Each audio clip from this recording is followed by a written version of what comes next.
রব্বি জিদনি ইলমা।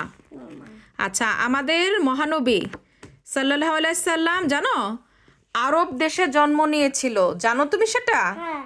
মহানবী সাল্লাল্লাহু আলাইহি সাল্লামের বাবার নাম ছিল আব্দুল্লাহ, বলো। আব্দুল্লাহ। মায়ের নাম ছিল আমিনা। আমিরা। আমিনা। আমিয়া। আমিনা। আমিরা। আমিনা। ন ন ন আমিনা। আমিনা। হ্যাঁ, আচ্ছা, তুমি জানো উনি সব সময় সত্যি কথা বলতেন। মহানবী সাল্লাল্লাহু আলাইহি সাল্লাম অলওয়েজ সত্যি কথা বলতেন, কখনো মিথ্যা কথা বলতেন না। তাকে কি বলা হতো জানো? আল আমিন বলা হতো। মহানবীকে কি বলা হতো? কি বলা হতো? আমিন। হ্যাঁ, তুমি জানো ওই সময়টা মানুষ খুব পচা ছিল, মানুষ মানুষকে মারতো। মেয়ে হলে জানো ওই সময় মহানবী সাল্লাল্লাহু আলাইহি সাল্লাম যখন হয়েছিল তখন মানুষ খুব পচা ছিল। মেয়ে হলে ছোট ছোট বাবুদের কি করতো জানো? কবরে দিয়ে দিত। ছোট্ট মেয়ে বাবু হলে কবর খুঁড়ে জীবিত অবস্থায় কবর দিয়ে দিত।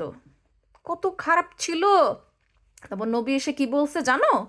নবী এসে বলছে এই পচা কাজগুলা করা যাবে না, বাবা মাকে শ্রদ্ধা করতে হবে। মানুষ আল্লাহকে ভুলে গেছিল, মানুষ খালি মূর্তি পূজা করত, আল্লাহকে বিশ্বাস করতো না। পরে মহানবী সাল্লাল্লাহু আলাইহি সাল্লামের উপরে আল কোরআন আছে না, এই যে তোমার পিছনে আল কোরআন আছে হামাদ, আল কোরআন আল্লাহ নাজিল করেছে মহানবী সাল্লাল্লাহু আলাইহি সাল্লামের উপরে। তখন হ্যাঁ আমরা জানতে পারছি আল্লাহ এক, মহানবী সাল্লাল্লাহু আলাইহি সাল্লামের আল্লাহর রাসূল। আমাদের সত্য কথা বলতে হবে, ভালোভাবে চলতে হবে। তাহলে আমাদের আমাদের ক্রিয়েটরকে আল্লাহ। আমাদের প্রফেক্টের নাম কি?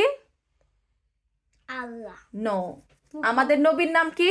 হযরত মুহাম্মদ সাল্লাল্লাহু আলাইহি সাল্লাম। আমাদের কিতাবের নাম কি? আমরা কোন বইটা পড়ে আমাদের ধর্ম সম্পর্কে জানবো, আমাদের জীবন যাপন করব? আল কোরআন, বলো।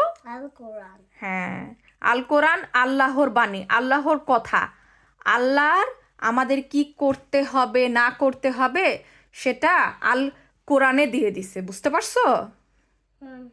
দেখো এই বইটা বাবা তোমার জন্য কিনছে, কত সুন্দর। এই বইটার মধ্যে দেখো মসজিদের ছবি, নবীর গল্প। তোমার নবীর গল্প পড়তে ভালো লাগে? দেখো কত সুন্দর মসজিদের ছবি। এখানে জানো আরো অনেক নবীর গল্প আছে এখানে। অনেক সুন্দর সুন্দর নবীর গল্প আছে, মসজিদের ছবি আছে। তোমার ভালো লাগে? হ্যাঁ, এই পানি দেব না, এখানে পানি দিব না।